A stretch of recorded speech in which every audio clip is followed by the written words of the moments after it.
Hello friends, welcome to your channel MPR। आशा करती हूँ कि आप सभी स्वस्थ होंगे, निरंतर अपने एग्जाम की तैयारी कर रहे होंगे। हम पढ़ रहे थे हिस्ट्री में यूजीसी नेट प्रीवियस ईयर के क्वेश्चन, जिसको हम यूथ कॉम्पिटेटिव टाइम्स की बुक से कंप्लीट करेंगे।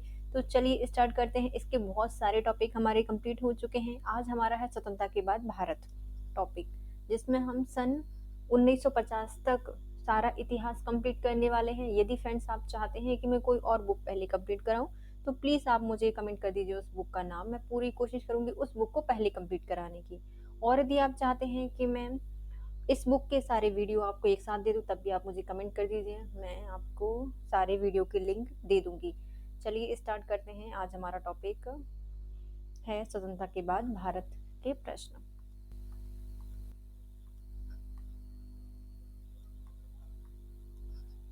पहला क्वेश्चन है, किस वर्ष oil and natural gas commission की स्थापना की गई थी? तो इसको 1959 में स्थापित किया गया था। 18 सितंबर 1959 को oil and natural gas commission अधिनियम पारित किया गया, जिसके द्वारा oil and natural gas commission स्थापित किया गया।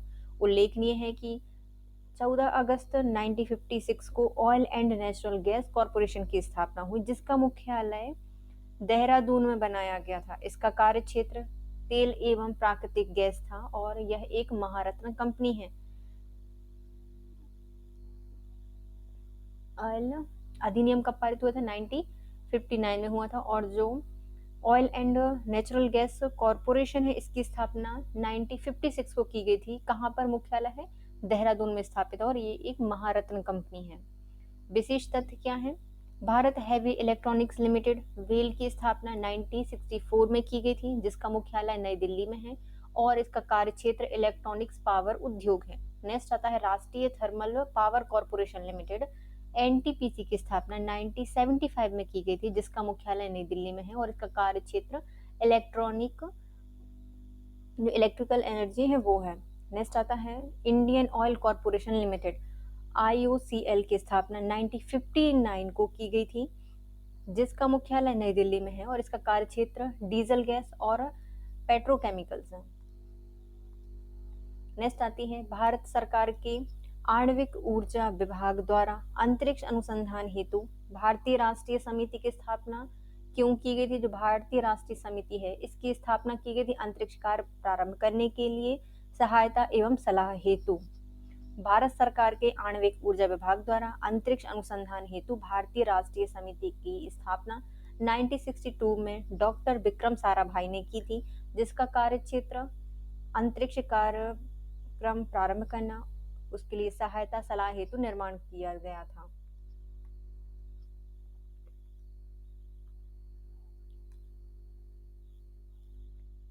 उद्योग विकास एवं विनियमन अधिनियम, जिसने औद्योगिक क्षेत्र में लाइसेंस राज के आधारशिला रखी थी, संसद द्वारा कब पारित किया गया था? इसको 1951 में पारित किया गया था। उद्योग विकास एवं विनियमन अधिनियम, जिसमें औद्योगिक क्षेत्र में लाइसेंस राज की आधारशिला संसद द्वारा 1951 में पारित की गई थी। उद्योग अधिनियम 1951 के तहत नए औद्योगिक उपक्रम की स्थापना करने, वर्तमान उपक्रम द्वारा नई मद का विनिर्माण करने, उद्योग के स्थल में परिवर्तन करने, वर्तमान क्षमता में पर्याप्त रूप से विस्तार करने एवं अन्य सभी प्रयोजन के लिए औद्योगिक लाइसेंस प्राप्त करने की जरूरत होती थी।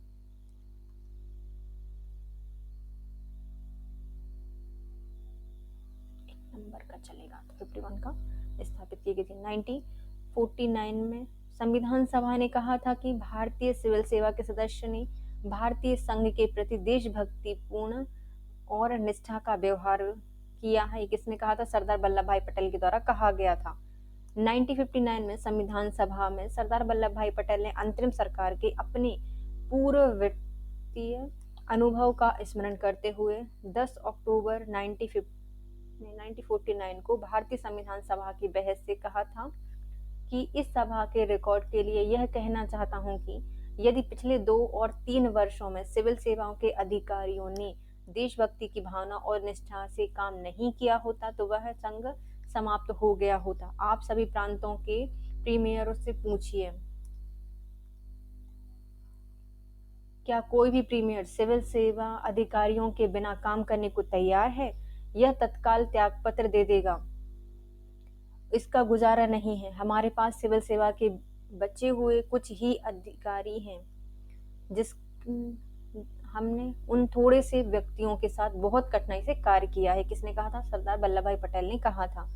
किसने भारत के विभाजन के समय अपहृत महिलाओं को वापस लाने में अग्रणी भूमिका निभाई थी? तो इनका नाम है मृदुला साराभाई के द्वारा।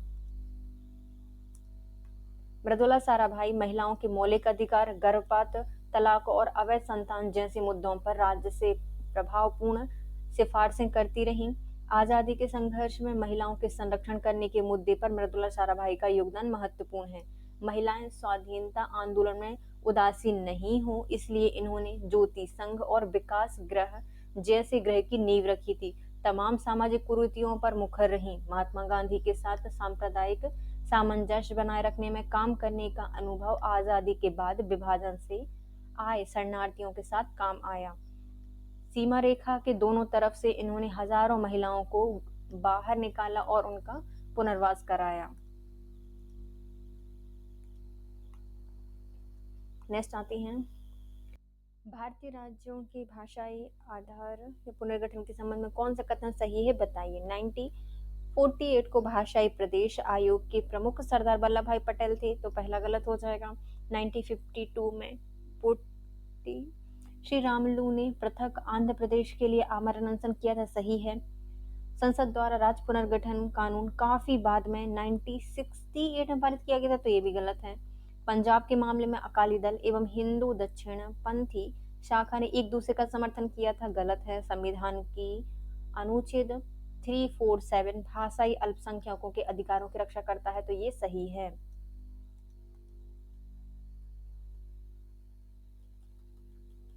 दूसरा और पांचवा सही है। स्वतंत्रता प्राप्ति के साथ ही भाषाई आधार पर राज्यों के पुनर्गठन की मांग के मद्देनजर संविधान सभा के अध्यक्ष डॉक्टर राजेंद्र प्रसाद ने 27 नवंबर 1947 को न्यायमूर्ति एच के धर की अध्यक्षता में 4 सदस्यीय भाषाई प्रांत आयोग का गठन किया।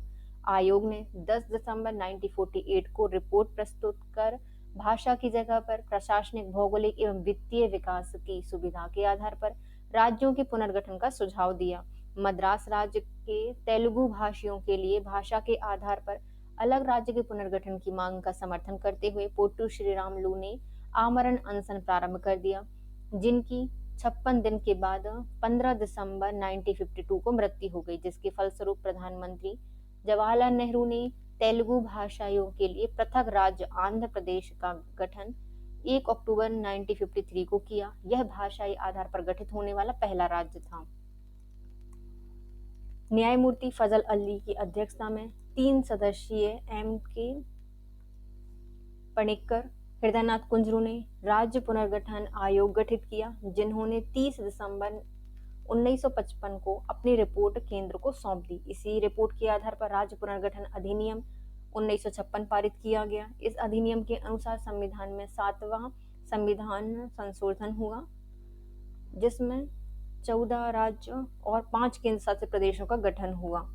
अंततः विकल्प सी गलत है। अकाली दल के नेताओं ने पंजाब एवं पेप्सू के विलय के लिए और पंजाबी सूबे के निर्माण के लिए आंदोलन किया।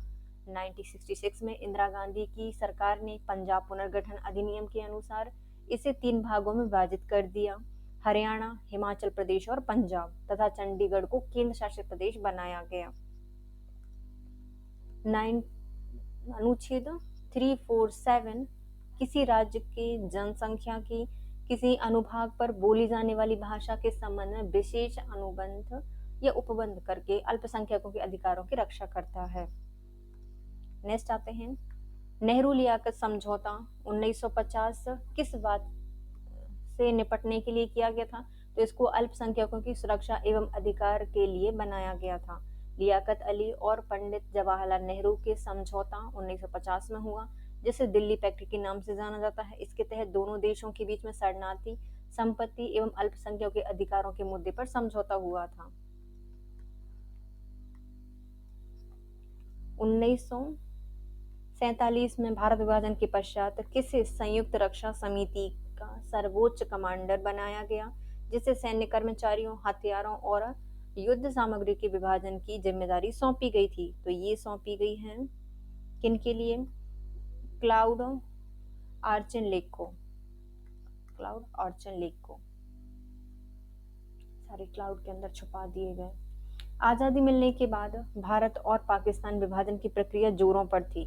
हर तरफ का बंटवारा हो रहा था। जनसंख्या से लेकर सीमा, अस्त्र शस्त्र, धन का भी आपसी सहमति से आदान प्रदान किया गया। उसी परिप्रेक्ष्य में भारत पाकिस्तान के सैन्य अस्त्र शस्त्र, गोला बारूद और सैनिकों के बंटवारे का प्रश्न भी जटिल था। इसके समाधान के लिए एक संयुक्त रक्षा परिषद गठित की गई, जिसके सर्वोच्च कमांडर क्लाउड और चिनलेक नियुक्त किए गए। यह निश्चित कर दिया गया कि सेना की वे टुकड़ी जिसमें मुस्लिम अधिक संख्या में है पाकिस्तान को दे दिए जाएंगे और गैर मुस्लिम बाहुल्य संख्यक टुकड़ी भारत को दे दी जाएगी। 17 अगस्त को अंग्रेज भारत से हटना प्रारंभ कर दिया और यह प्रक्रिया 28 फरवरी 1948 तक पूर्ण हो गई। इसके बाद भारत से सर्वोच्च कमांडर का पद समाप्त कर दिया गया।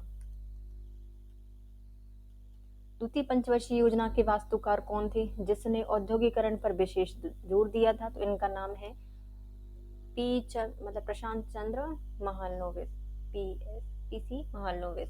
पहली पंचवर्षीय योजना की सफलता के बाद दूसरी पंचवर्षीय योजना का प्रारंभ आशा और उत्साह के वातावरण से हुआ था। यह योजना में तीव्र औद्योगिकरण के माध्यम से अर्थव्यवस्था को तीव्र और आर्थिक विकास की स्थिति में पहुंचाने का लक्ष्य रखा गया। इस योजना का कार्य समय 1956 से 1961 तक चली। यह योजना को महालनोबिस मॉडल के नाम से भी जाना जाता है। भारत में हरित क्रांति किस प्रधानमंत्री के नेतृत्व में शुरू की गई थी? तो इसको लाल बहादुर शास्त्री के नेतृत्व में प्रारंभ किया गया था। भारत में लाल बहादुर शास्त्री का कार्यकाल 1966 में खरीफ के मौसम में नई कृषि क्रांति अपनाई गई, जिसे अधिक उपज देने वाली किस्मों का कार्यक्रम के नाम से जाना जाता है। विश्व में हरित क्रांति के जन्मदाता प्रोफेसर नॉर्मन अर्नेस्ट बोरलॉग महोदय को माना जाता है। इन्होंने मैक्सिको में अधिक गेहूं उत्पादन करने वाली फसल के अध्ययन किए थे। भारत में हरित क्रांति के जनक M.K. स्वामीनाथन को माना जाता है। हरित क्रांति के फलस्वरूप गेहूं, गन्ना, मक्का, बाजरा आदि फसलों के प्रति हेक्टेयर उत्पादन एवं कुल उत्पादन में काफी वृद्धि हुई थी। अप्सरा भारत का सबसे पुराना अनुसंधान रिएक्टर है। किस देश की सहायता से बनाया गया था? तो इसको यूनाइटेड किंगडम की सहायता से बनाया गया था। भारत में भाभा की अध्यक्षता में वर्ष 1948 में परमाणु ऊर्जा विभाग की स्थापना की गई। साथ ही परमाणु ऊर्जा कार्यक्रम का प्रारंभ हुआ। इस आयोग ने अपनी परमाणु ऊर्जा की नीति के क्रियान्वयन के लिए वर्ष 1954 में परमाणु ऊर्जा विभाग की स्थापना की। प्रथम परमाणु शोध रिएक्टर 1956 में अप्सरा नाम से मुंबई के निकट बनाया गया। इसका कार्य ग्रेट ब्रिटेन के सहयोग से पूरा किया गया था। यह ईंधन एवं बॉइलिंग वाटर रिएक्टर था।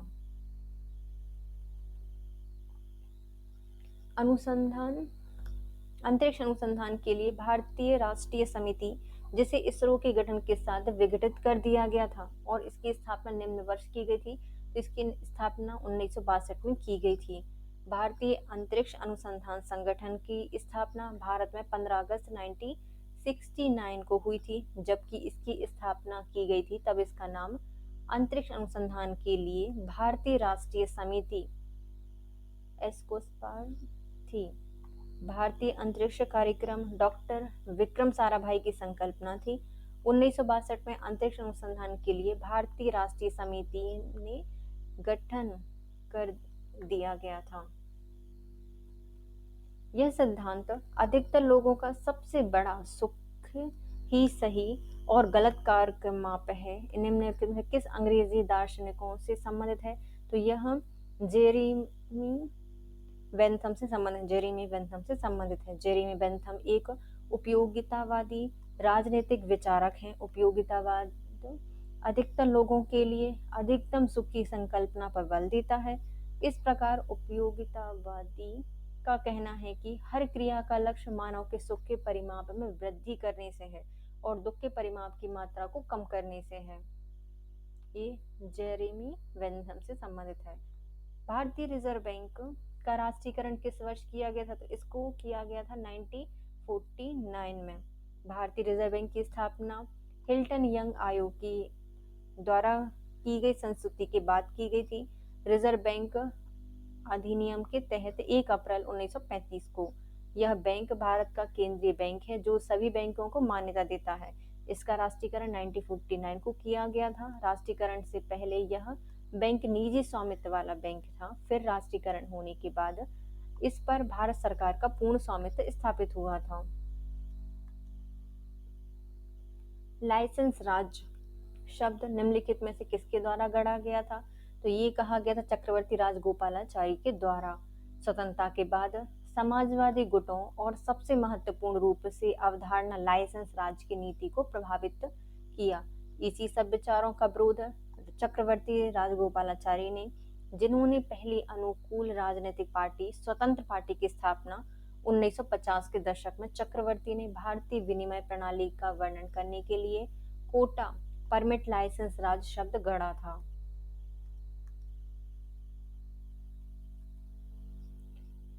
मैं चाहता हूं कि परमिट लाइसेंस राज के भ्रष्टाचार समाप्त हों। मैं सभी के लिए वास्तविक समान अवसर चाहता हूं और परमिट लाइसेंस राज द्वारा बताए गए निजी एकाधिकार नहीं चाहता।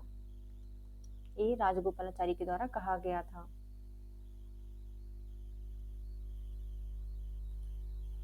भारत में राजस्थान में मत्स्य संघ का भी स्थापित किया गया था। इसको स्थापित किया गया है 15 मई 1949 को। राजस्थान में मत्स्य संघ का विलय 15 मई 1949 को ग्रेटर राजस्थान में करने की औपचारिकता भी भारत सरकार ने निभा दी। भारत सरकार ने 18 मार्च 1948 को जब मत्स्य संघ बनाया था तो विलय पत्र में लिखा दिया गया था कि बाद में इस संघ का राजस्थान में विलय कर लिया जाएगा। इस कारण भी यह चरण औपचारिकता मात्र माना गया है। निम्नलिखित में से किस योजना के अंतर्गत उच्च शक्ति एवं सिंचाई से संबंधित दामोदर घाटी परियोजना की शुरुआत की गई थी? तो इसको पहली पंचवर्षीय योजना के अंतर्गत स्टार्ट किया गया था। जलमग्नता एवं बाढ़ की बारंबारता से निपटने के लिए पनबिजली उत्पादन, सिंचाई विकास करने एवं संबंधित प्रदेश के कृषिगत औद्योगिक विकास करने के उद्देश्य से भारत सरकार ने तत्कालीन बिहार एवं पश्चिम बंगाल सरकारों से विमर्श के उपरांत दामोदर घाटी परियोजना प्रारंभ की। यह योजना संयुक्त राज्य अमेरिका के टेनेसी घाटी प्राधिकरण TVA के एक अग्रणी अभियंता WL बुदुइन द्वारा तैयार किया गया था। बाद में प्रथम पंचवर्षीय योजना के तहत इसको दामोदर घाटी निगम का नाम दिया गया। भारत का संविधान कब लागू किया गया था? तो इसको 26 जनवरी 1950 को। इंडिया अर्थात भारत राज्य का संघ है। यह संसदीय प्रणाली की सरकार वाला एक स्वतंत्र संप्रभुता संपन्न समाजवादी लोकतंत्रात्मक गणराज्य है। यह गणराज्य भारत के संविधान के अनुसार शासित है। इसे संविधान सभा द्वारा 26 नवंबर 1949 को स्वीकार किया गया, जो कि 26 जनवरी 1950 को लागू किया गया था। हिंदू कोड बिल कब पारित किया गया था? तो 1950 को इसको पारित किया गया था। हिंदू कोड बिल 1948 में संविधान सभा की पहली बैठक में पेश किया गया, जिसकी रूपरेखा आजादी से पहले ही शुरू की गई थी। 1948 में इसकी समीक्षा की गई तथा इसको 5 फरवरी 1950 को अंबेडकर द्वारा पेश किया गया था। इस बिल का सबसे पहले विरोध हो रहा था। तब इस पर चिंतन करके संविधान में सभी नागरिकों को समान अधिकार दिलाए जाने के साथ साथ महिलाओं के अधिकारों की वकालत की गई थी, जिसको 1951 में पेश किया गया, लेकिन लगातार विरोध होने के कारण इसे पास नहीं किया जा सका। इस कारण अंबेडकर ने इस्तीफा दे दिया। बाद में प्रथम लोकसभा चुनाव के बाद इस अधिनियम को कई हिस्सों में बांटकर पेश किया गया और पारित किया गया, जिससे इसकी प्रभाविता काफी हद तक कम हो गई थी।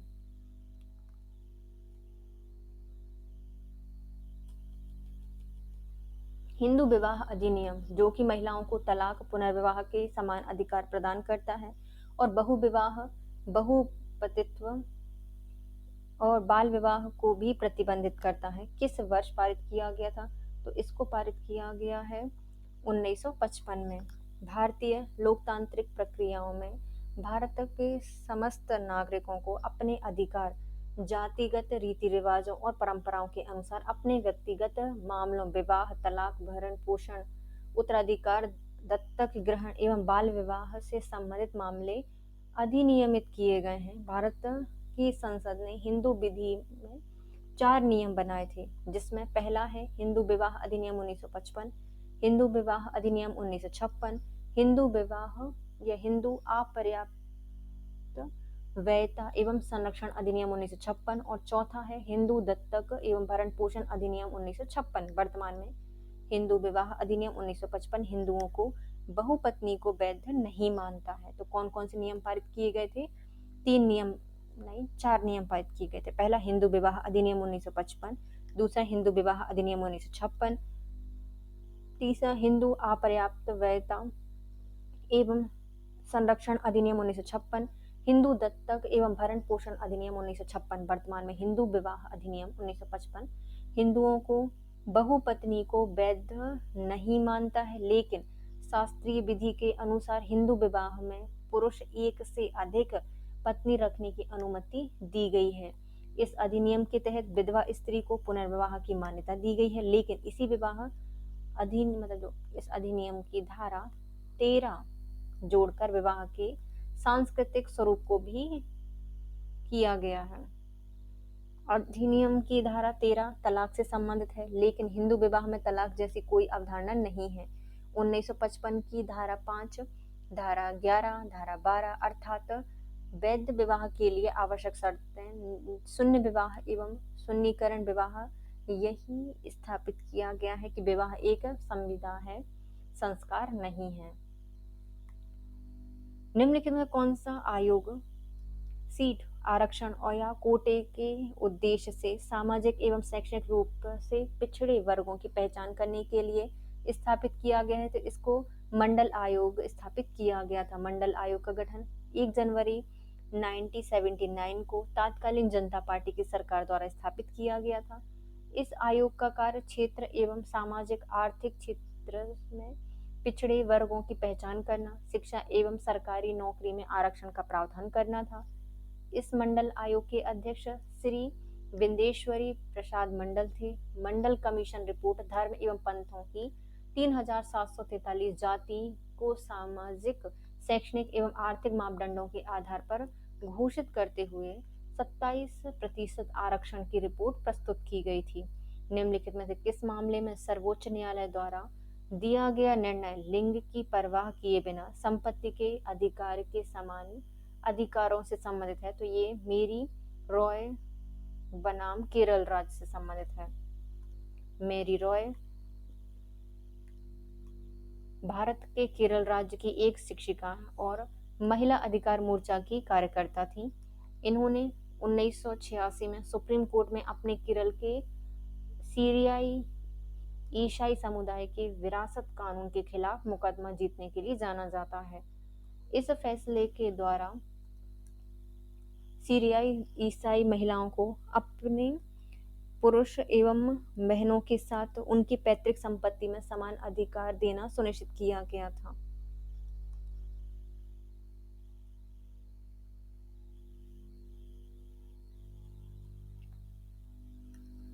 उन्नीस 1916 के त्रावणकोर उत्तराधिकार अधिनियम के कारण मैरी रॉय को पारिवारिक संपत्ति में उनके हिस्से से वंचित किया गया था।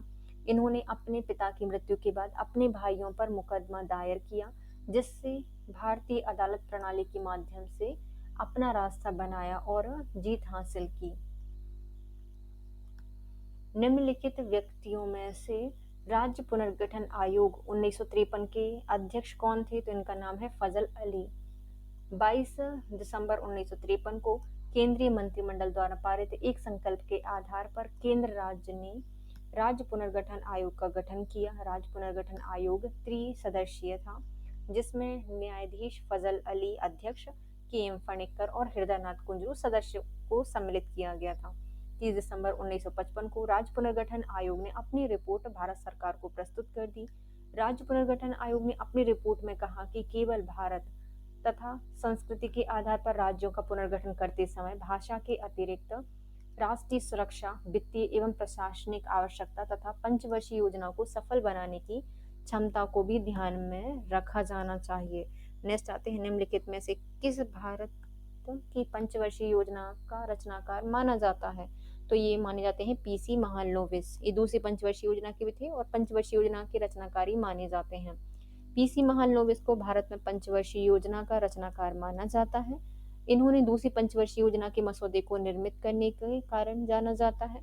ये एक प्रसिद्ध वैज्ञानिक सांख्यविद थे।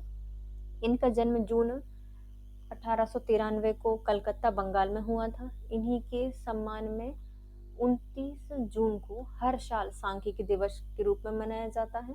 पंचवर्षीय योजना 1951 से 2017 तक प्रत्येक 5 वर्षों के लिए भारत के आर्थिक एवं सामाजिक विकास के लिए शुरू की गई थी। इसका उल्लेख संविधान में नहीं है। वर्तमान में इसका स्थान नीति आयोग ने ले लिया है। पंजाब और बंगाल की सीमाओं को चिन्हित रिपोर्ट प्रस्तुत करने के लिए सर सी रैडक्लिफ को कितना समय दिया गया? तो 6 सप्ताह का समय दिया गया था।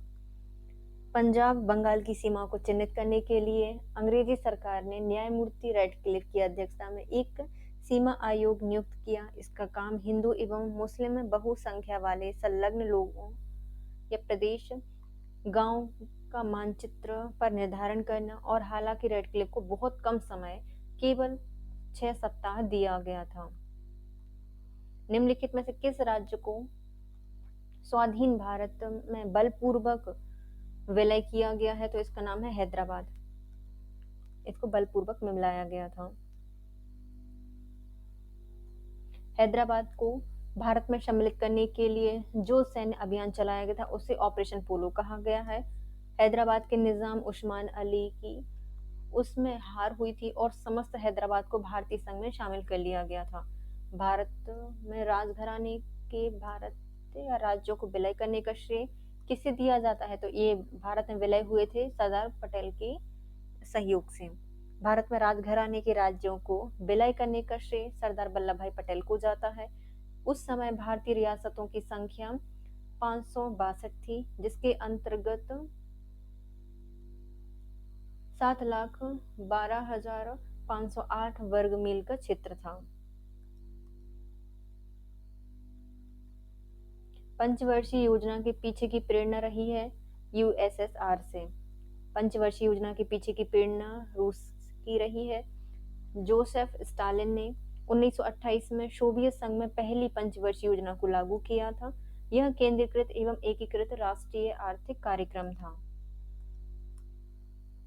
भारत के लिए संविधान बनाने की संविधान सभा की स्थापना कब की गई थी? तो इसको स्थापित किया गया था 9 दिसंबर 1946 को। संविधान सभा के चुनाव के आधार पर 9 दिसंबर 1946 को संविधान सभा की पहली बैठक दिल्ली में हुई, जिसके अस्थायी अध्यक्ष डॉक्टर सच्चिदानंद सिन्हा थे। 11 दिसंबर 1946 को संविधान सभा की दूसरी बैठक दिल्ली में हुई। तब डॉक्टर राजेंद्र प्रसाद को स्थायी अध्यक्ष निर्वाचित किया गया था। रॉयल इंडियन नौसेना के लिए उनके दंगे के बाद किस झंडे को उनके योग्यता क्रम निर्धारण के लिए उठाया गया था? तो ये उठाया गया था मुस्लिम लीग ध्वज, राष्ट्रीय ध्वज और लाल झंडा, उपयुक्त तीनों।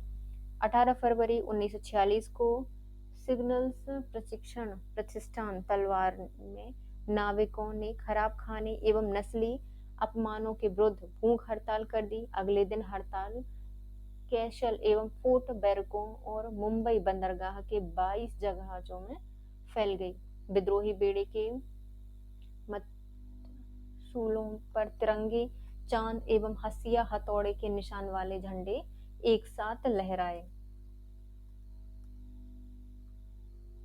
भूदान आंदोलन किसने प्रारंभ किया था? तो इसको विनोबा भावे के द्वारा प्रारंभ किया गया था। भूदान आंदोलन के प्रणेता विनोबा भावे थे। इन्होंने 18 अप्रैल 1951 को भूदान आंदोलन की शुरुआत की। इस आंदोलन का प्रारंभ करना उन्होंने आंध्र प्रदेश से किया। ध्यानतलब है कि जो तेलंगाना क्षेत्र के पंचमपोली में 18 अप्रैल 1951 को विनोबा भावे को पहली भूदान प्राप्त हुई थी।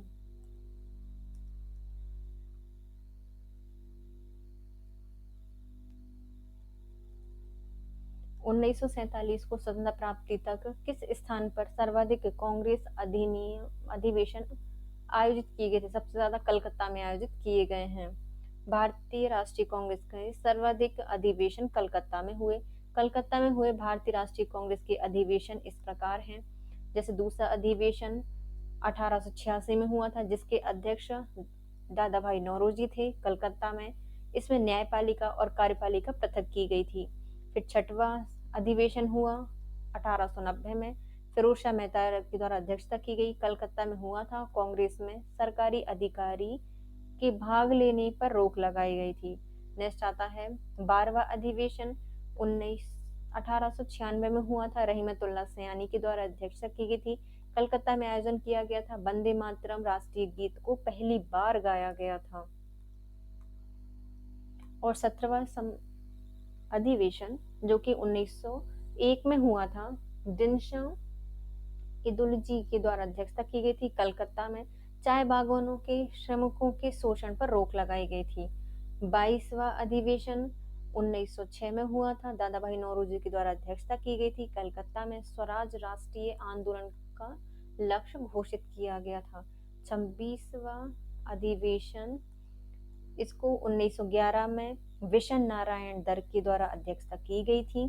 कलकत्ता में आयोजित किया गया था। राष्ट्रगान जन गण मन को पहली बार गाया गया था। 32वां अधिवेशन इसको 1917 में आयोजित किया गया था। एनी बेसेंट ने अध्यक्षता की थी। कलकत्ता में हुआ था। पहली महिला अध्यक्ष बनी गई थी। 1943 में 1928 में मतलब 43वां अधिवेशन 1928 में हुआ था। मोतीलाल नेहरू ने अध्यक्षता की थी कलकत्ता में। और प्रथम युवा कांग्रेस की बैठक की गई थी इसमें, और अध्यक्ष इसके नेहरू जी थे। नेक्स्ट आता है 47वां अधिवेशन 1933 में हुआ था। श्रीमती नेली सेन गुप्ता अध्यक्ष चुनी गई थी, कलकत्ता से संबंधित थी और पहली अंग्रेज महिला अध्यक्ष बनी थी। सितंबर 1920 में कलकत्ता में भारतीय राष्ट्रीय कांग्रेस का विशेष अधिवेशन हुआ था, जिसकी अध्यक्षता लाला लाजपत राय ने की थी। इस अधिवेशन में असहयोग एवं बहिष्कार के कार्यक्रम का प्रस्ताव प्रस्तुत किया गया था।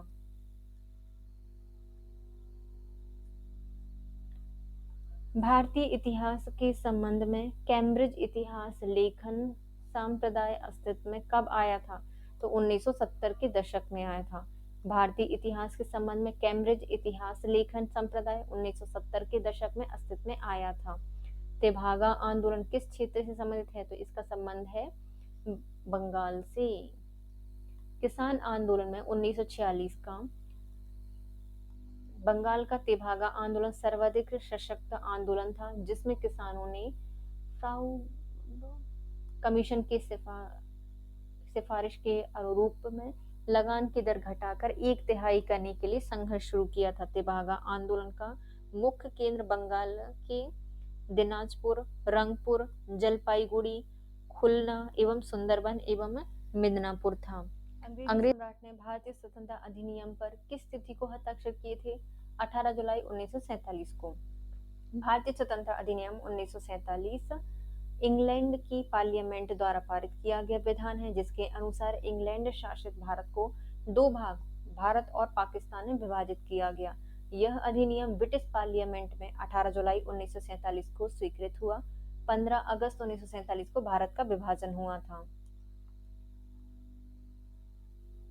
भारत की स्वतंत्रता के समय भारतीय राष्ट्रीय कांग्रेस के अध्यक्ष कौन थे? इनका नाम है जेबी कृपलानी। जेबी कृपलानी भारत के स्वतंत्रता संग्राम में सेनानी एवं राष्ट्रवादी राजनेता थे। इन्हें सम्मान में आचार्य कृपलानी कहा जाता है। जब भारत को 1947 में आजादी मिली, तब भी कांग्रेस के अध्यक्ष थे। कृपलानी 1977 में जनता सरकार के गठन में अहम भूमिका निभाई थी। 1977 में जनता सरकार के गठन में अहम भूमिका निभाई थी। विनोबा भावे के संबंध में निम्नलिखित में से कौन सा कथन सही नहीं है, बताइए। वे सर्वोदय आंदोलन के नेता थे, सही है। भूदान आंदोलन के लिए प्रख्यात हैं 1951 में।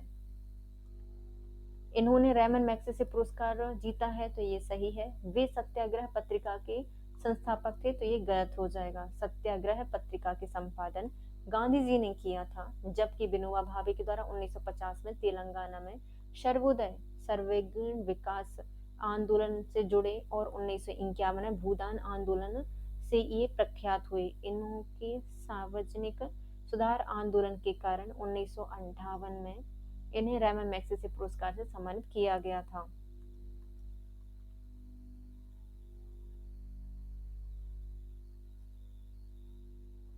उन्नीस सौ 48 में किसे मत्स्य संघ का राज प्रमुख बनाया गया था, तो उनका नाम है महाराजा उदय भानु सिंह।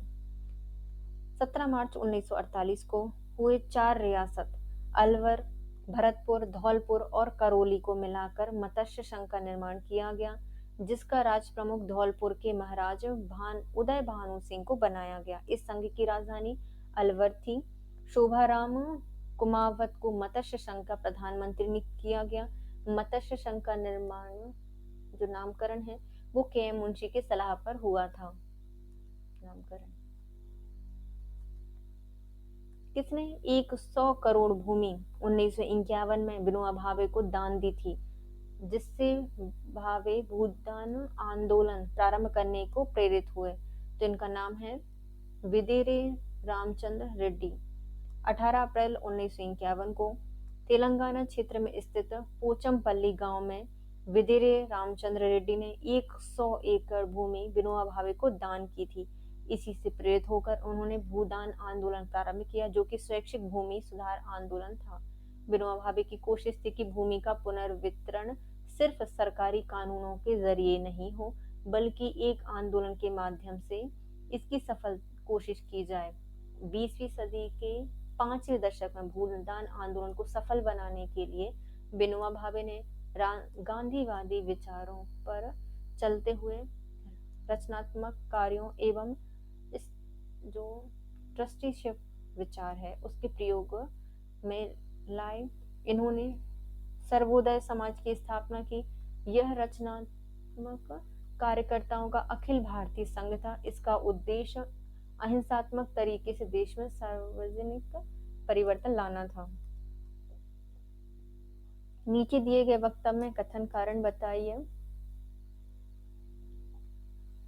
अपने नाम के बावजूद हिंदू कोट बिल हिंदू जाति और मतों के साथ साथ सिख, बुद्ध एवं जैनों पर भी लागू होता है। सही है।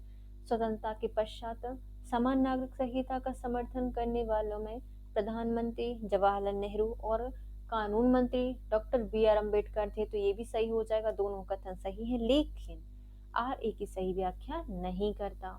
हिंदू कोर्ट बिल महिलाओं को अधिकार दिलाने के लिए बनाया गया था। इसके तहत ही हिंदू मैरिज एक्ट 1955 को पारित किया गया। यह हिंदू, सिख और बौद्ध, जैन आदि सभी पर लागू है। कथन कारण दोनों सही हैं, लेकिन कथन कारण की सही व्याख्या नहीं करता है, एक दूसरे की सही व्याख्या नहीं करते। 19वीं शताब्दी के 60 के दशक के प्रारंभिक वर्षों में किस प्रांत ने निजी कंपनियों को निवेश पर निश्चित लाभ उपलब्ध कराए जाने के आधार पर सिंचाई नहरों को बनाए रख जाने का कदम उठाया था, तो इनका नाम है मद्रास। 19वीं शताब्दी के 60 के दशक के प्रारंभिक वर्षों में मद्रास प्रांत ने निजी कंपनियों को निवेश पर निश्चित लाभ उपलब्ध कराए जाने के आधार पर सिंचाई नहरों को बनाए जाने का कदम उठाया था।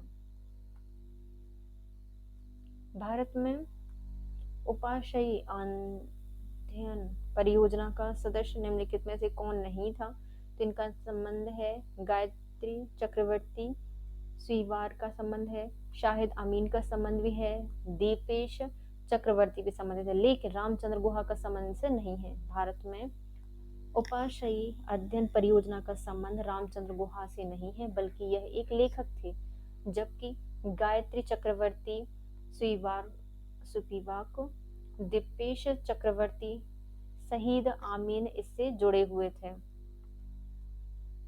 निम्नलिखित में से कौन सा जवाहरलाल नेहरू द्वारा स्थापित गुट निरपेक्ष का उद्देश्य नहीं था, तो यह शीत युद्ध इससे संबद्ध सैन्य समझौतों से संबंध में था, सही है। यह औपनिवेशवाद की दुष्ट शक्तियों, नस्लवाद एवं दमन का विरुद्ध था, सही है। यह विश्व शक्ति के प्रोत्साहन, निशक्तिकरण को बढ़ावा देने की दिशा में था, ये भी सही है। इसका उद्देश्य यूएसए और यूएसएसआर का सामना करने के लिए तीसरी शक्ति के निर्माण का था, तो ये गलत हो जाएगा। गुटनिरपेक्ष की नीति अंतर्राष्ट्रीय संबंधों को भारत का योगदान है। अंतरिम प्रधानमंत्री का कार्यभार संभालने के बाद जवाहरलाल नेहरू ने जिस विदेश नीति की घोषणा की वह आगे चलकर गुटनिरपेक्षता की अवधारणा के रूप में विकसित हो गई। इस अवधारणा का सीधा संबंध शीत युद्ध से माना जाता है। जवाहरलाल नेहरू द्वारा स्थापित गुटनिरपेक्षता का उद्देश्य शीत युद्ध और इससे संबंधित सैन्य समझौतों के संबंध में उपनिवेशवाद की दुष्ट शक्तियों, नस्लवाद एवं दमन के विरुद्ध यह विश्व शांति के प्रोत्साहन एवं निशस्त्रीकरण को बढ़ावा देने की दिशा में था। संयुक्त राजस्थान राज्य के पुनर्गठन की प्रासंविधा में निम्नलिखित में से किस रियासती शासकों को उनके जीवन भर के लिए महाराज प्रमुख बनाया गया है? तो उनका नाम है मेवाड़। 3 मार्च 1944 को कोटा, बूंदी, आलावाड़, टोंक, डूंगरपुर, बांसवाड़ा, प्रतापगढ़, किशनगढ़ और शाहपुरा की रियासतों को मिलाकर संयुक्त राजस्थान के संघ के निर्माण का प्रस्ताव रखा गया। रियासती विभाग की नीति के अंतर्गत उदयपुर, मेवाड़ अपना स्वतंत्र अस्तित्व बनाए रखने का उत्तराधिकारी अधिकारी था।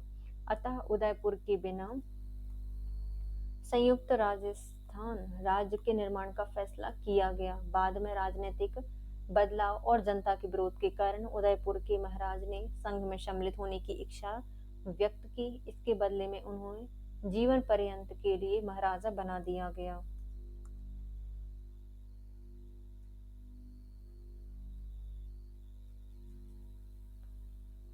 निम्नलिखित में से कौन राज्य पुनर्गठन आयोग का सदस्य नहीं था?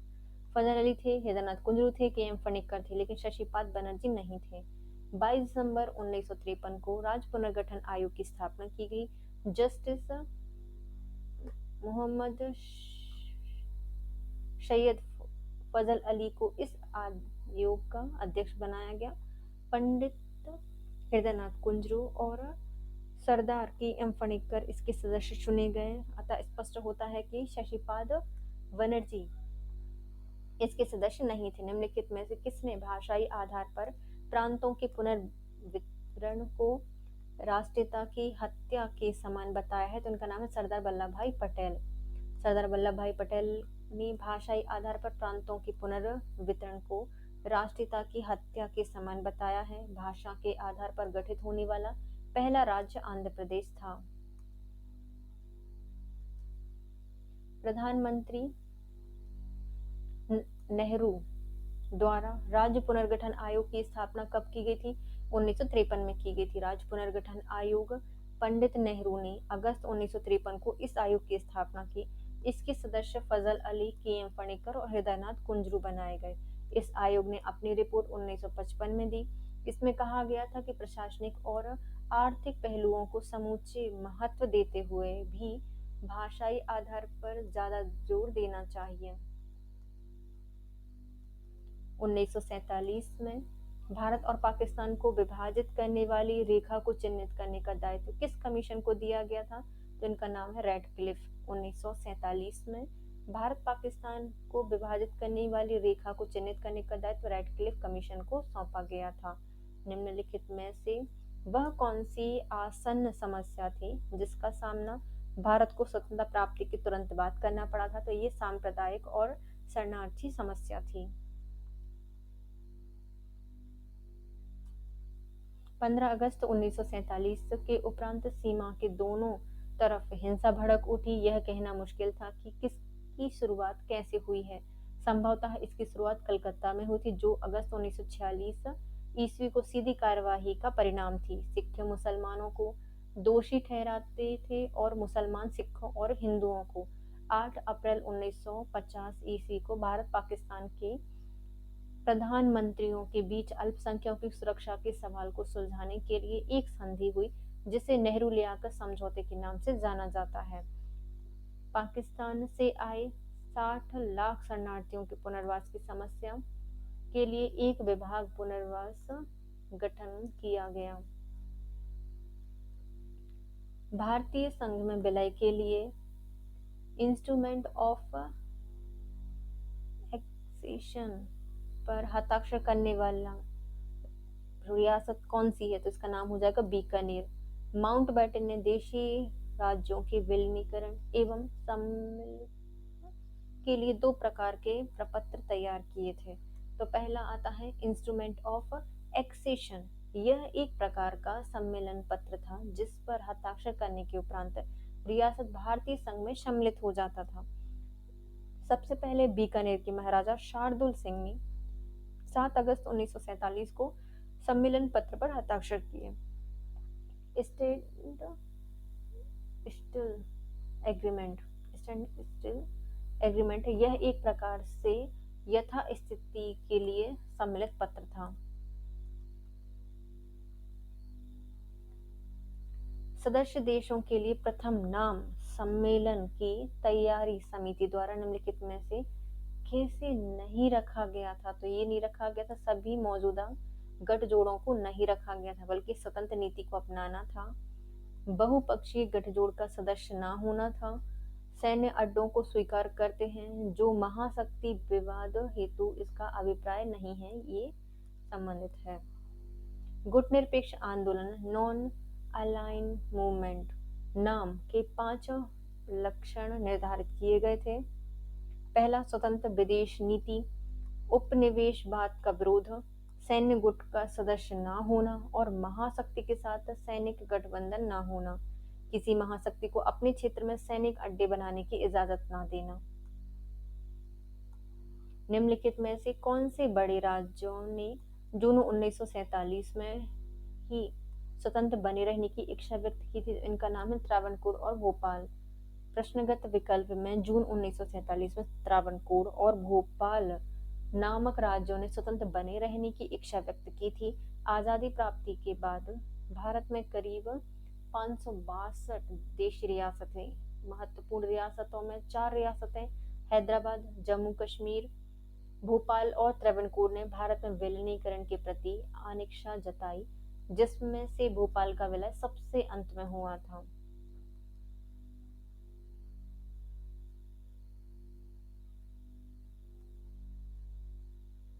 निम्नलिखित युग्म में दी गई रियासतों में किन्होंने अपने राज्य के विश्वविद्यालय की स्थापना सर्वप्रथम की थी? तो मैसूर और हैदराबाद ने। मैसूर विश्वविद्यालय की स्थापना 27 जुलाई 1916 में मैसूर के राजा कृष्णराज वाडेयार चतुर्थ द्वारा की गई थी।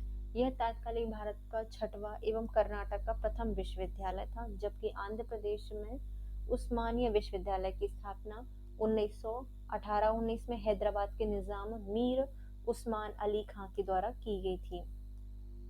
भारत और चीन के बीच लड़ाई किस काल में लड़ी गई थी? तो ये हुई थी 1962 में। भारत की आगामी नीति 1960 द फॉरवर्ड पॉलिसी विकसित की गई, जिसके तहत सीमाई क्षेत्र थे उसको अधिग्रहित करने और चौकी बनाने का निर्देश दिया गया। भारत ने मैकमोहन रेखा के पास तथा अक्साई चीन अपने क्षेत्र में अधिक चौकियों का निर्माण किया। इसे चीन पूरी दुनिया में तिब्बत पर भारत के द्वारा अधिकृत करने की गलत विचारित किया। 20 अक्टूबर 1962 को भारत पर आक्रमण कर दिया। भारत में प्रथम आम चुनाव कब हुए थे? तो इस हुए थे 1951 में। भारत का संविधान 26 जनवरी 1950 को लागू हुआ। इसी के तहत लोकतांत्रिक प्रक्रिया की शुरुआत हुई। भारत में प्रथम आम चुनाव 1951 में हुए। प्रथम चुनाव की प्रक्रिया 25 अक्टूबर 1951 से 12 फरवरी 1952 तक चली। देश में पहली बार 1952 में लोकसभा का गठन किया गया था। भारतीय सरकार के साथ हैदराबाद के निजाम ने विराम समझौता किस तिथि को हस्ताक्षर किए थे? तो ये 29 नवंबर 1947 को 29 नवंबर 1947 को हैदराबाद ने भारतीय संघ में एक वर्ष के लिए यथास्थिति संधि नामक एक अस्थायी समझौता किया। 15 अगस्त 1947 में पहले की स्थिति कायम रखते हुए, किंतु निजाम ने समझौते का पालन नहीं किया। 13 सितंबर 1948 को भारतीय सैनिक हैदराबाद रियासत में घुस गए और अधिकार कर लिया। इस कार्यवाही को ऑपरेशन पोलो के नाम से जाना जाता है। जनरल निजामी ने मुक्ति वाहिनी के समक्ष समर्पण कब किया था? 16 दिसंबर 1971 को 16 दिसंबर 1971 को ढाका में एक सैनिक समारोह में पाकिस्तान के जनरल निजामी ने भारत के लेफ्टिनेंट जनरल जगजीत सिंह अरोड़ा के सम्मुख आत्मसमर्पण कर दिया। 1960-71 में शेख मुजीबुर रहमान के नेतृत्व में बांग्लादेश की स्वायत्तता का आंदोलन प्रारंभ हुआ। बांग्लादेश की जनता शेख मुजीबुर रहमान के साथ थी। भारतीय संघ के राज्यों के पुनर्गठन के प्रश्न की जांच के लिए 1954 में भारत सरकार द्वारा नियुक्त किए गए कमीशन में निम्नलिखित में से कौन सदस्य नहीं था? तो ये नहीं थे, एसपी सिन्हा इसके सदस्य नहीं थे। स्वतंत्रता के बाद भाषा के आधार पर राज्यों के पुनर्गठन की आवाज उठने लगी। इसी के बाद भारत सरकार ने एक आयोग का गठन किया, जिसके अध्यक्ष फजल अली थे और पंडित हृदयनाथ कुंजरू और सरदार के.एम. फणिक्कर इसके सदस्य चुने गए। भाषाई आधार पर आंध्र प्रदेश राज्य प्रथम राज्य बना। राज्य पुनर्गठन के आधार पर भारत में 14 राज्य और 5 केंद्र शासित प्रदेशों का निर्माण किया गया। किसने पूर्वी पाकिस्तान को एक स्वतंत्र गणराज्य बांग्लादेश के नए नाम से घोषित किया? तो उनका नाम है शेख मुजीबुर रहमान। 1971 में 70-71 में शेख मुजीबुर रहमान के नेतृत्व में बांग्लादेश की स्वायत्तता का आंदोलन प्रारंभ हुआ। पूर्वी पाकिस्तान अर्थात बांग्लादेश की जनता पूर्णतः मुजीबुर रहमान के साथ थी। 16 दिसंबर 1971 को स्वतंत्र बांग्लादेश का उदय हुआ। 1950 से 1952 के मध्य जम्मू के डोगरों के संघर्ष का नेतृत्व किसने किया था? तो ये किया था कर्ण सिंह के नेतृत्व में। सन 1950 से 1952 के मध्य जम्मू के डोगरों के संघर्ष का नेतृत्व कर्ण सिंह ने किया था। वे महाराज हरि सिंह के पुत्र थे। जूनागढ़ भारत में कब सम्मिलित हुआ था? तो ये हुआ था 1947 में। सितंबर 1947 ईस्वी में जूनागढ़ रियासत ने पाकिस्तान में सम्मिलित होने की घोषणा की, जबकि राज्य का अधिकांश जनता हिंदू थी जो भारत में ही रहना चाहती थी। राज्य के नागरिकों ने विरोध किया और स्वतंत्र अस्थायी हुकूमत की स्थापना की। मजबूत होकर नवाब पाकिस्तान भाग गया। तत्पश्चात जूनागढ़ के दीवान शाहनवाज भुट्टो जुल्फिकार अली भुट्टो के पिता ने 8 नवंबर 1947 को जूनागढ़ के भारत में विलय से संबंधित एक पत्र भारत सरकार को सौंप दिया। श्री भुट्टो की प्रार्थना स्वीकार कर ली गई और 9 नवंबर 1947 ईस्वी को भारत ने जूनागढ़ का प्रशासन अपने हाथों में ले लिया।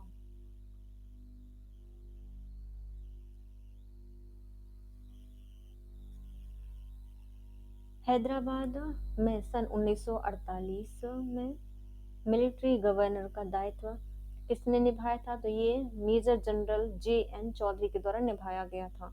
हैदराबाद के भारत में विलय की योजना के अंतर्गत हैदराबाद रियासत की फौज के कमांडर मेजर जनरल L. एंड्रस ने भारतीय सेना के commander major general J.L. Chaudhary के समक्ष आत्मसमर्पण किया। हैदराबाद के मेजर जनरल J.N. चौधरी के नियंत्रण में रहकर इन्हें वहां की सैनिक गवर्नर नियुक्त किया गया। निर्गुट देशों का प्रथम सम्मेलन 1961 में किस स्थान पर आहूत किया गया था? तो इसको बेलग्रेड में आयोजित किया गया था। गुट निरपेक्ष आंदोलन की स्थापना भारतीय प्रधानमंत्री जवाहरलाल नेहरू, मिस्र के कर्नल नासिर एवं यूगोस्लाविया के मार्शल टीटो के सहयोग से हुआ। सितंबर 1961 में निर्गुट देशों का प्रथम सम्मेलन तात्कालिक यूगोस्लाविया की राजधानी बेलग्रेड में हुआ था। भारत और चीन के पंचशील समझौते की घोषणा किस वर्ष की गई थी? तो 1954 में। भारत और चीन ने पंचशील के समझौते की घोषणा 1954 में की। इस समय भारत के प्रधानमंत्री जवाहरलाल नेहरू और चीन के प्रधानमंत्री चाउ एन लाई थे। इसके अंतर्गत विभिन्न राज्यों के पारस्परिक संबंधों को मैत्रीपूर्ण बनाने के लिए कुछ आधारभूत सिद्धांत प्रतिपादित किए गए थे। इसके निम्न सिद्धांत थे: पहला, एक दूसरे की सीमा एवं संप्रभुता का सम्मान करना। अनाक्रमण, एक दूसरे के मामले में हस्तक्षेप न करना। समानता एवं पारस्परिक लाभ एवं शांतिपूर्ण सह अस्तित्व। वार्डुंग सम्मेलन किससे संबंधित है? जो वार्डुंग सम्मेलन है यह गुटनिरपेक्षता से संबंधित है। वार्डुंग सम्मेलन 1955 में इंडोनेशिया में आयोजित किया गया। 18 से 24 अप्रैल 1955 में इंडोनेशिया, म्यांमार, श्रीलंका, भारत और पाकिस्तान द्वारा वांडुंग इंडोनेशिया में एशियाई एवं अफ्रीकी देशों की एक बैठक आयोजित की गई। इसे ही वार्डुंग सम्मेलन कहा गया। इसी सम्मेलन से गुटनिरपेक्ष आंदोलन का जन्म हुआ।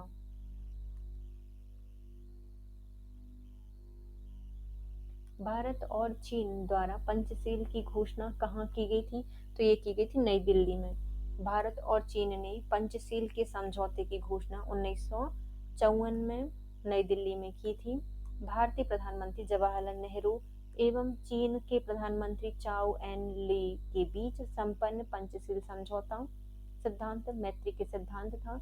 यह अंतर्राष्ट्रीय शांति की स्थापना के लिए किया गया था। पंचशील सिद्धांत के अवसर पर विभिन्न राज्यों के पारस्परिक संबंधों को मैत्रीपूर्ण बनाने के लिए कुछ आधारभूत सिद्धांत प्रतिपादित किए गए थे। इसमें पहला था एक दूसरे की सीमा एवं संप्रभुता का सम्मान करना। दूसरा, अनाक्रमण। तीसरा, एक दूसरे के मामले में हस्तक्षेप न करना। चौथा, समानता एवं पारस्परिक लाभ। और पांचवा था शांतिपूर्ण सह अस्तित्व।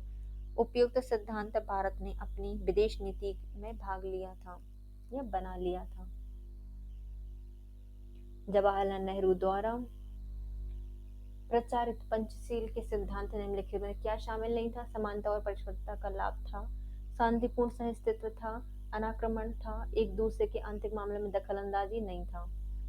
भारत के प्रधानमंत्री पंडित जवाहरलाल नेहरू ने चीनी प्रधानमंत्री चाउ एन लाई के साथ 1954 में दिल्ली में तिब्बत को लेकर दो देशों के बीच एक समझौता हुआ, जिसे पंचशील समझौते के नाम से जाना जाता है। पंचशील के 5 सिद्धांत थे: एक दूसरे के प्रादेशिक अखंडता और सर्वोच्च सत्ता के प्रति पारस्परिक सम्मान की भावना, अनाक्रमण, शांतिपूर्ण सहअस्तित्व, समानता एवं परस्पर लाभ के आधार पर मैत्रीपूर्ण संबंधों की स्थापना, एक दूसरे के पारस्परिक मामलों में हस्तक्षेप न करना, स्पष्ट कि एक दूसरे के आंतरिक मामलों में दखलंदाजी पंचशील का सिद्धांत नहीं था। 1962 में भारत चीन के युद्ध किस तिथि को हुआ था? तो ये 20 अक्टूबर को हुए थे। चीन द्वारा भारत के विरुद्ध आक्रमण की कार्यवाही सितंबर 1962 में प्रारंभ हुई। 8 सितंबर 1962 को अरुणाचल प्रदेश, उस समय नेफा कहलाया था, इसमें मैकमोहन रेखा को पार करके चीन की सेना ने भारत में प्रवेश किया और हमारे कुछ क्षेत्रों को अपने अधिकार में ले लिया। चीनी सेना ने 20 अक्टूबर 1962 को नेफा, लद्दाख दोनों क्षेत्रों में भीषण आक्रमण कर दिया। 24 घंटे में नेफा में हमारी 2 महत्वपूर्ण चौकियों पर चीन ने अधिकार किया। उस समय भारतीय रक्षा मंत्री कृष्ण मेनन थे। पंचशील के सिद्धांत का प्रतिपादन कहाँ हुआ था? तो ये हुआ था वांडुंग में।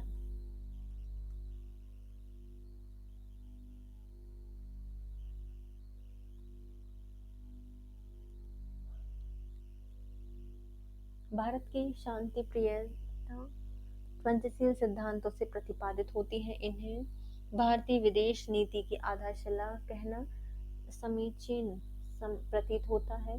ये 5 सिद्धांत हैं: एक दूसरे के प्रादेशिक अखंडता, सर्वोच्चता का पारस्परिक सम्मान, अनाक्रमण, एक दूसरे के आंतरिक मामलों में हस्तक्षेप न करना, परस्पर लाभ एवं समानता, शांतिपूर्ण अस्तित्व। उक्त 5 सिद्धांतों का प्रतिपादन सर्वप्रथम 28 जून 1954 को चीनी गणराज्य के प्रधानमंत्री चाउ एन लाई और भारत के प्रधानमंत्री पंडित नेहरू ने 3 दिन की विस्तृत वार्तालाप के बाद संयुक्त वक्तव्य में किया। अप्रैल 1955 में इंडोनेशिया स्थित वांडुंग सम्मेलन में इन सिद्धांतों को पुनः 29 अफ्रीकी एशियाई देशों ने स्वीकार किया। 14 दिसंबर 1959 को 82 राष्ट्रों की संयुक्त राष्ट्र महासभा ने भारत द्वारा प्रस्तुत किए गए प्रस्ताव को स्वीकार किया। साम्यवादी दल का प्रथम निर्वाचित प्रधानमंत्री कौन था?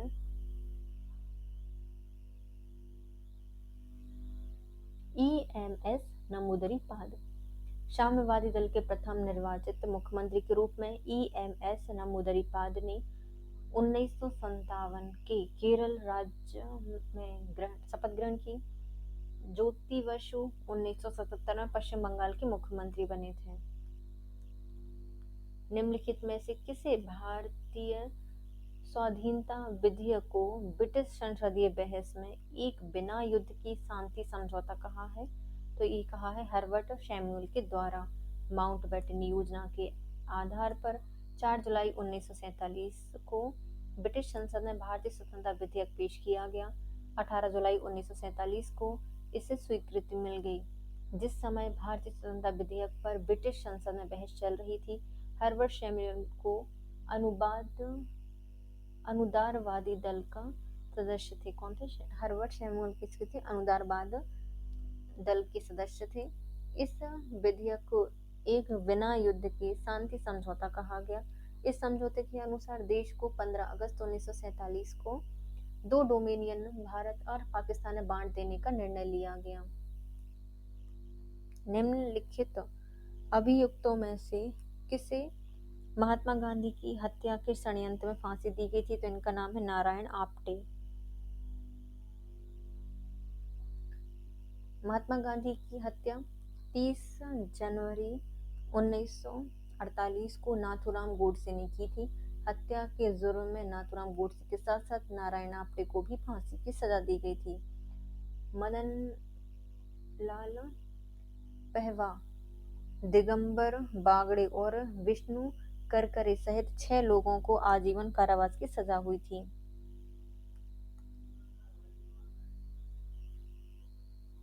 नेक्स्ट आता है 1954 में संधि के अनुसार पंचशील सिद्धांत सम्मिलित थे भारत और चीन के बीच में।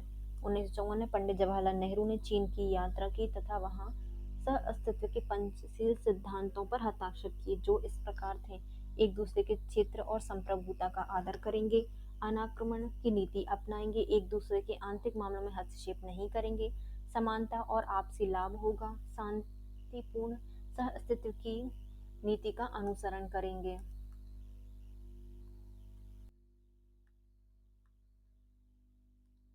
उन्नीस में पंडित जवाहरलाल नेहरू होने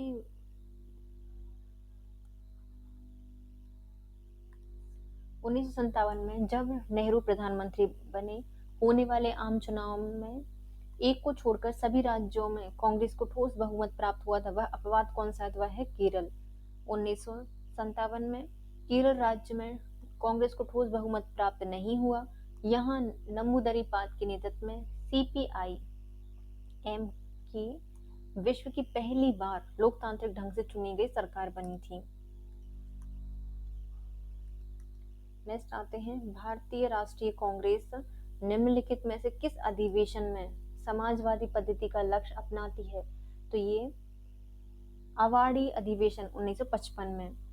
1955 के अवार्डी अधिवेशन अध्यक्ष थे उसके उच्चांग राय नवल राय डेवर में भारतीय राष्ट्रीय कांग्रेस ने समाजवादी समाज के आदर्शों को स्वीकार किए जाने संबंधी प्रस्ताव को स्वीकृति दी थी।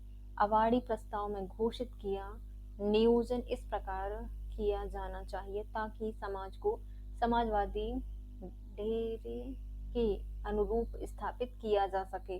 उपरोक्त उत्पादन के मूलभूत साधन सामाजिक अस्तित्व और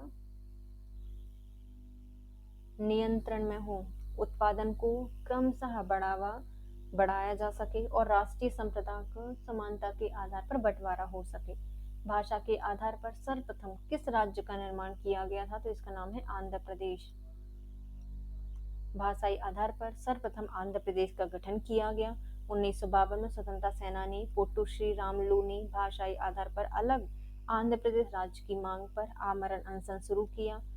58 दिन गुजरने के उपरांत इनकी मृत्यु हो गई, जिसके परिणाम स्वरूप लगातार दंगे, प्रदर्शन एवं हिंसा हड़तालें चलती रहीं। अंततः सरकार झुक गई और अक्टूबर 1953 को अंततः आंध्र प्रदेश अस्तित्व में आया, जिसके साथ ही तमिल भाषी राज्य के रूप में तमिलनाडु बनाया गया।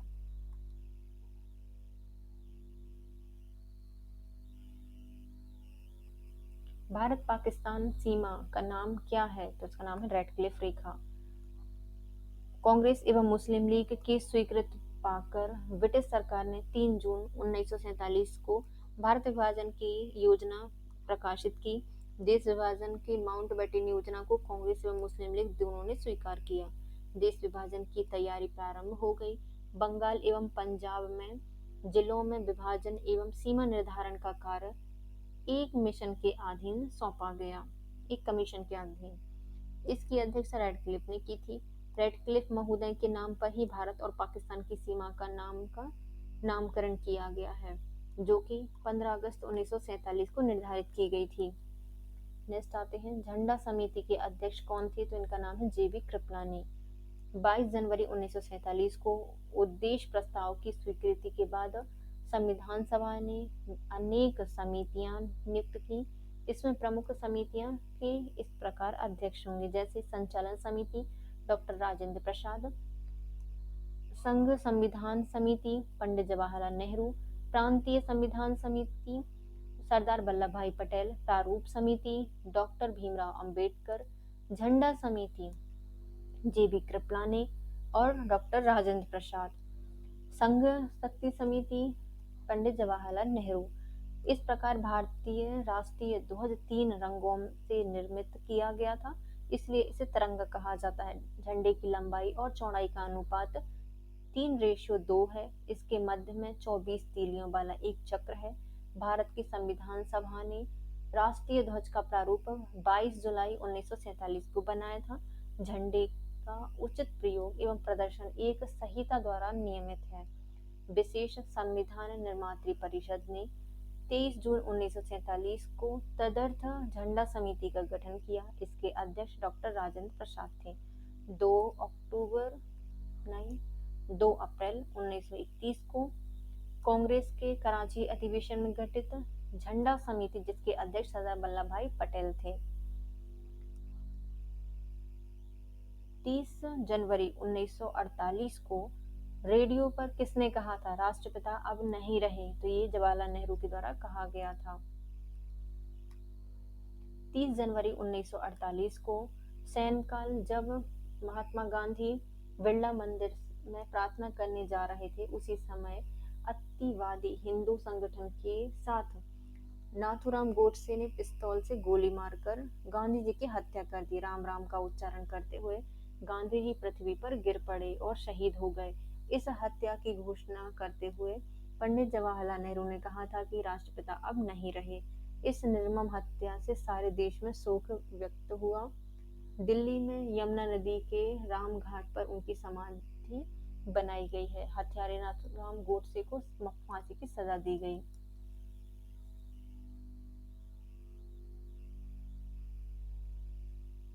राष्ट्रीय विकास परिषद का गठन किस वर्ष किया गया था? 1952 में। 6 अगस्त 1952 को राष्ट्रीय विकास परिषद का गठन किया गया। योजना आयोग की भांति यह भी एक गैर संवैधानिक निकाय था, जिसका गठन आर्थिक नियोजन हेतु राज्यों और योजना आयोग के बीच सहयोग का वातावरण बनाने के लिए किया गया था। प्रधानमंत्री ही इसके अध्यक्ष तथा योजना आयोग के सचिव ही इसके सचिव थे। राज्यों के मुख्यमंत्री एवं केंद्र शासित ये केंद्रीय जो मंत्रिपरिषद है उनके सदस्य, केंद्र शासित प्रदेशों के प्रशासक, योजना आयोग के सभी सदस्य इस निकाय के सदस्य होते थे। योजना आयोग द्वारा तैयार की गई योजना का अध्ययन करना, विचार विमर्श के पश्चात इसे अंतिम रूप प्रदान करना इसका मुख्य कार्य था। राष्ट्रीय विकास परिषद सहकारी संघवाद का सर्वोच्च उदाहरण माना जाता है। श्री के संथानम ने राष्ट्रीय विकास परिषद को सर्वोच्च मंत्रिपरिषद की संज्ञा दी है। 23 जनवरी 1948 को किसने सुभाष चंद्र बोस के लिए कहा था कि हमें इनका अनुसरण करना चाहिए? सुभाष एक महान देशभक्त हैं। इन्होंने अपना जीवन देश पर न्यौछावर कर दिया है। संकीर्णतावाद एवं जाति भेदभाव की उनके लिए कोई उपयोगिता नहीं है। वे सभी एक समान व्यवहार करते हैं सबसे। ये महात्मा गांधी ने कहा था। 23 जनवरी 1948 को सुभाष चंद्र बोस के जन्म दिवस के अवसर पर राष्ट्रपिता महात्मा गांधी ने उपरोक्त वाक्य कहा था। बेलग्रेड में हुई गुट निरपेक्ष देशों के प्रथम सम्मेलन में कितने देश शामिल हुए थे? तो इसमें 25 देशों ने भाग लिया था। सितंबर 1961 में बेलग्रेड में गुट निरपेक्ष देशों का प्रथम शिखर सम्मेलन आयोजित किया गया। राष्ट्रपति टीटो के सुझाव में इस सम्मेलन में 20 देशों को आमंत्रित किया गया था, जिसमें 25 देशों ने अपने प्रतिनिधि भेजकर 3 देशों ने अपने पर्यवेक्षक भेजकर इस सम्मेलन में भाग लिया था। किस पंचवर्षीय योजना के अंतर्गत सामुदायिक विकास कार्यक्रम प्रारंभ किया गया था? तो इसको पहली पंचवर्षीय योजना में 1 अप्रैल 1951 को पहली पंचवर्षीय योजना प्रारंभ की गई। इसमें कृषि के विकास को प्राथमिकता दी गई थी। साथ ही 1952 को सामुदायिक विकास कार्यक्रम राष्ट्रीय विकास योजना का प्रारंभ किया गया। इसी पंचवर्षीय योजना में ही भाखड़ा नागल, दामोदर घाटी, हीराकुंड जैसी बहुउद्देशीय नदी घाटी योजनाएं चालू की गई थी।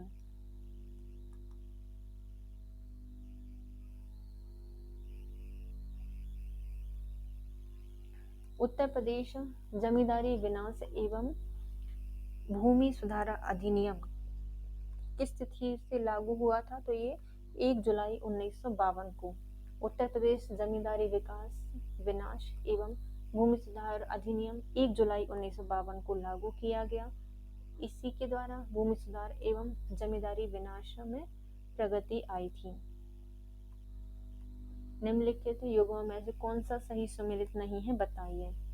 निवेल सही सुमेलित है।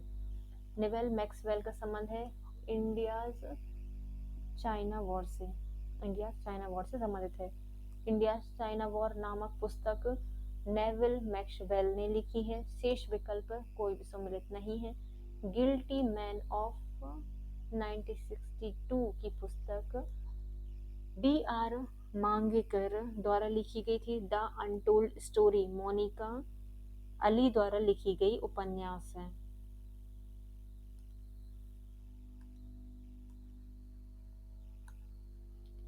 किस राजनीतिक दल ने भारत में सबसे पहली किसी राज्य में गैर कांग्रेस सरकार के एकाधिकार को तोड़ा था? तो ये हो जाएगा भारतीय कम्युनिस्ट पार्टी ने।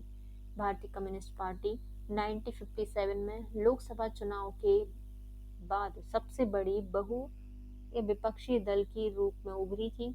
1964 में पार्टी के विभाजन के फलस्वरूप CPM का गठन किया गया। भारतीय कम्युनिस्ट पार्टी ने 1970 से 1971 के बीच 70 से 77 के बीच कांग्रेस के साथ केरल में सरकार बनाई।